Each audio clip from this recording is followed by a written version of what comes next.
Conjugare, Centro Português de Apoio à Pesquisa Científica e à Cultura. Acreditamos que as ciências e as artes mudam o mundo. O conhecimento transforma, e isso nos motiva. Jornada Internacional de Iniciação Científica e Extensão Universitária, GICEU 2025, realização dias 25, 26 e 27 de novembro.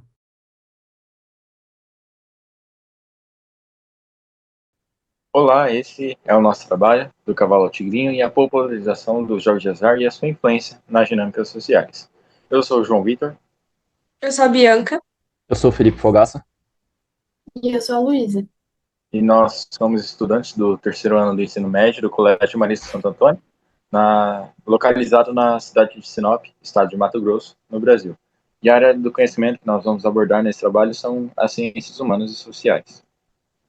Logo também a nossa professora orientadora é a Nayara Freitas. Ela é professora do Colégio Marista Santo Antônio e na Universidade do Estado do Mato Grosso, além de ser doutora também em Geografia. Bom, para introduzir o tema, com a evolução histórica dos jogos de azar, que foi ganhando destaque na humanidade no decorrer dos anos, e a popularização da internet e a sua migração para as plataformas digitais, as mais conhecidas como bets, esse decorrer de tempo ofereceu riscos psicológicos e patológicos à sociedade, associados às práticas de apostas, o que moldou, assim, a humanidade. Em 2024, é um dado que comprova isso, um dado da Ambima, que cerca de 23 milhões de brasileiros apostaram, sendo 16% desses que veem as apostas como uma forma de investimento. Logo, também, para introduzir e fundamentar, teoricamente, nosso trabalho, trouxemos alguns livros de autores que foram essenciais para a elaboração dele. Logo, o primeiro é Ron Huizinga, que em 1938 trouxe o livro Homo Ludens, que dá início à abordagem do jogo no aspecto social, humanizando assim mais o conceito de jogo. Logo, ele traz e defende o jogo como uma prática inerente ao ser humano e até mesmo anterior a uma cultura organizada. Assim também, no livro A Busca da Excitação, em 1986, Norbert Elias e Eric Dunning defendem que o jogo cria espaços e atividades como lazer e esporte para a busca de uma contenção emocional. Além disso, outro livro que foi fundamental é o livro Os Jogos e os Homens, de Roger Caillois, onde ele defende o jogo como uma atividade livre e involuntária, separada assim da vida cotidiana, servindo como uma espécie de máscara que afasta as pessoas da realidade e oferecem elas a participarem de experiências lúdicas. Logo assim, ele divide em 4 classificações o jogo, sendo a primeira a Agon, que são jogos de competição, a exemplo dos esportes, a Lei, que são jogos de sorte, que vai ser muito elaborado no decorrer do trabalho, Mimicry, que são jogos de simulação, e Linux, os jogos divertidos. Dessa forma, os objetivos principais desse trabalho foram justamente explorar a evolução histórica dos jogos de azar, desde suas origens até os dias atuais, entender a matemática tendenciosa dos cassinos online, a associação deles com os esportes e os riscos existentes à integridade dos envolvidos e da coletividade, além de compreender a psicologia social dos jogos de azar, o desenvolvimento de distúrbios e a sua influência nos convívios interpessoais. Bom, o nosso estudo ele pode ser classificado como descritivo explicativo, pois nós buscamos descrever os impactos das apostas digitais na sociedade brasileira. Para isso, foi realizada uma revisão bibliográfica baseada em artigos científicos e livros, além de uma pesquisa documental com reportagens, legislações e dados de instituições como o Banco Central. E para complementar, utilizamos também de uma simulação computacional baseada no método Monte Carlo, que evidenciou a vantagem estatística das casas de apostas.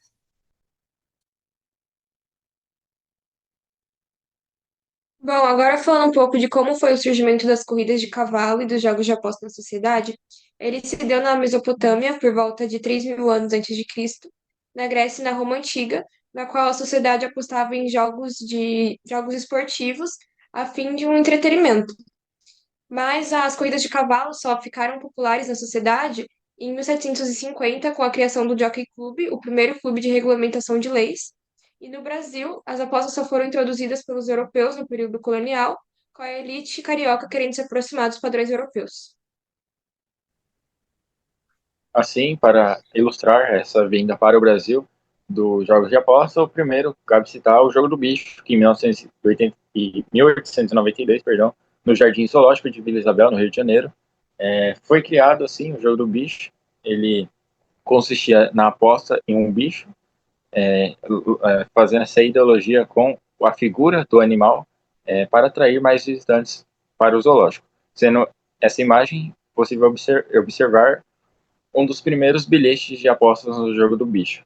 Logo assim, no início do século XX, o jogo do bicho torna-se uma atividade popular nas camadas mais pobres da cidade do Rio de Janeiro. E assim, em 1950 até 1980, os bicheiros ganharam uma influência cultural e social, financiando assim atividades como o samba, o carnaval, o futebol e até mesmo a política, consolidando assim o jogo do bicho como uma atividade popular e que acumula uma tradição. Logo em 1988 e 1990, houve assim, uma repressão que foi aumentada com as políticas de segurança e operações policiais, graças à Constituição Federal de 1988 brasileira, onde Castor de Andrade, que era patrono da Mocidade de Padre Miguel, também foi preso em uma das operações da polícia.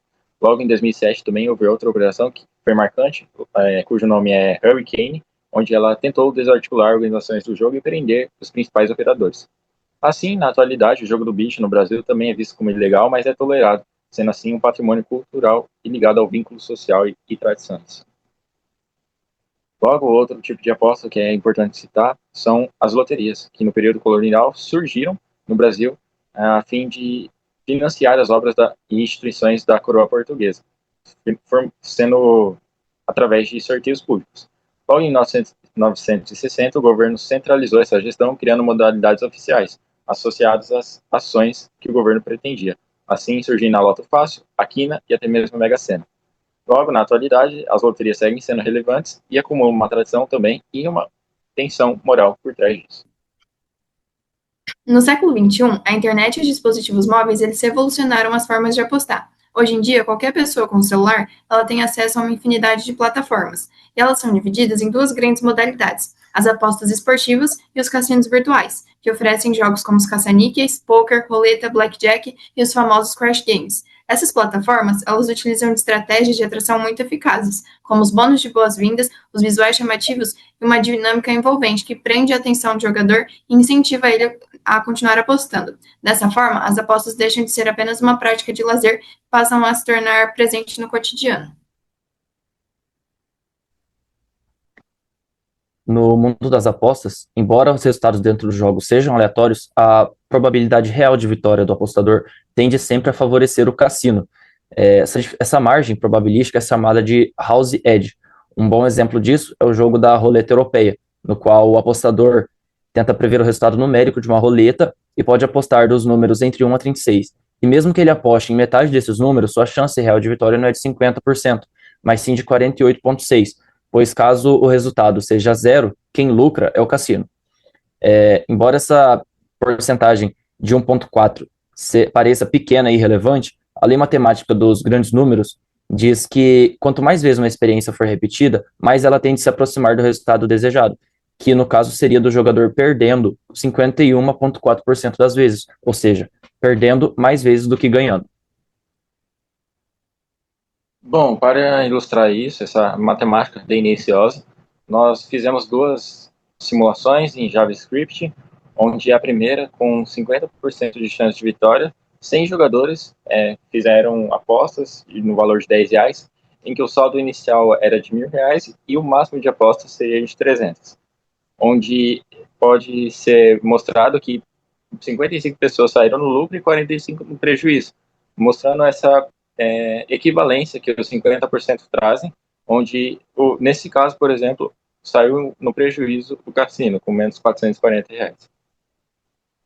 Já na segunda simulação, utilizamos uma probabilidade mais realista, de 48,6%, com as mesmas situações da aposta anterior, de quantidade de jogadores e valores de apostas.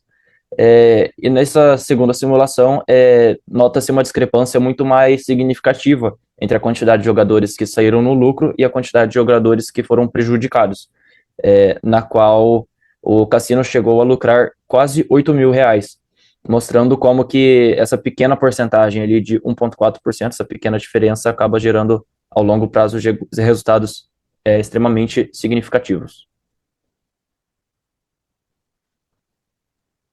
Bom, outro ponto relevante do nosso estudo é sobre a atuação dos influenciadores digitais no mundo das apostas. Eles são peças-chave na divulgação das apostas e impactam diretamente a percepção do público, sobretudo pessoas mais jovens e vulneráveis. Um exemplo disso é a influenciadora Virgínia Fonseca, que foi convocada para depor na CPI das bets após as revelações do seu contrato com a empresa Esportes da Sorte, que levantou dúvidas sobre a transparência dessas parcerias.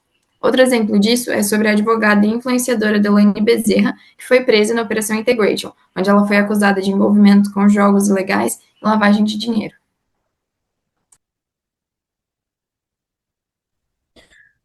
No campeonato de futebol Brasileirão 2025, todos os times da Série A são patrocinados por bets, sendo 90% deles patrocínio master em destaque nos uniformes dos atletas.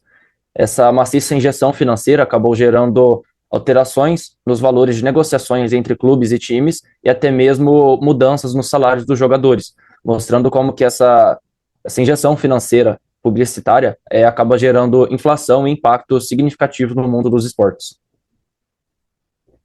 A prática de manipulação de resultados dentro dos esportes é chamada de match fix e pode levar a ações criminosas, podendo apresentar danos a todos os envolvidos, dentre eles os atletas, os clubes, até mesmo famílias e demais.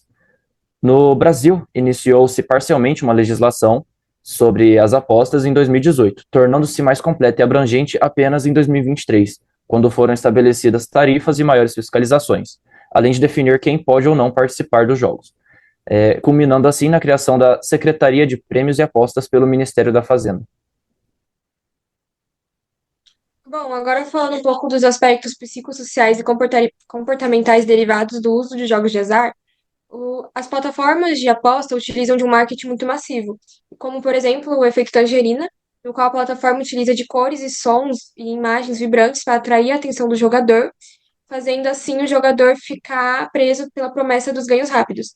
Isso acaba ocasionando o fenômeno do quase acerto, que é um método de manipulação dos usuários, no qual o jogador entra num ciclo vicioso, acreditando que uma hora ou outra ele vai ganhar.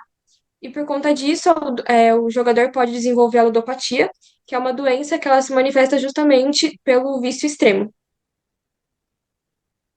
Bom, e para analisar melhor, a gente buscou algumas pesquisas já feitas. A primeira foi pela NV-Média, no qual o gráfico representa a frequência de apostas, e a pesquisa foi feita com 642 adultos que se envolvem com jogos.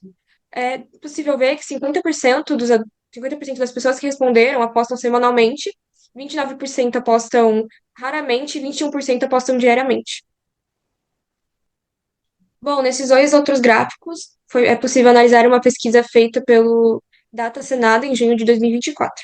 No primeiro, fala sobre a renda familiar dos apostadores no período de 30 dias, em que 52% tem até dois salários mínimos, 29% tem mais de seis salários mínimos e 35% tem entre dois e seis salários mínimos. No segundo, é possível ver sobre a distribuição por dívidas em atraso de apostadores, em que 58% possui dívidas em atraso e 42% não possui. Esse último é uma pesquisa feita novamente pela NV-Média, no qual é possível ver a participação em jogos de azar online. As apostas esportivas têm 100% de presença, mas logo em seguida vem a loteria com 69%, tendo em vista também os jogos de mesa de cassino, raspadinhas, bingos e jogos de carta, caça-níquel e slots. Bom, para concluir o nosso trabalho e finalizar o entendimento que a gente teve no decorrer dele, as apostas online refletem sim uma ideologia de um ganho de dinheiro fácil, influenciando assim no aspecto social, econômico e até mesmo psicológico.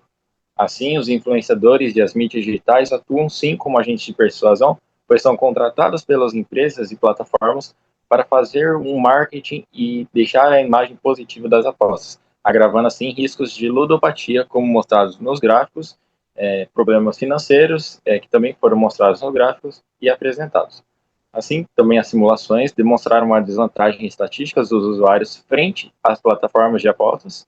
E, por fim, o estudo contribui com debates éticos, jurídicos e sociais, propondo também ações públicas de prevenção e regulação das apostas e todo o mercado financeiro que movimenta através das apostas. Essas foram as nossas referências que utilizamos, algumas pesquisas, alguns livros e até mesmo trabalhos acadêmicos.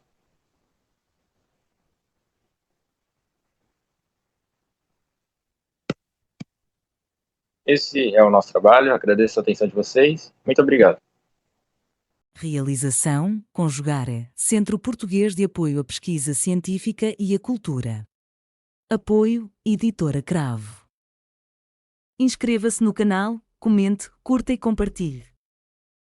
Obrigado por assistir.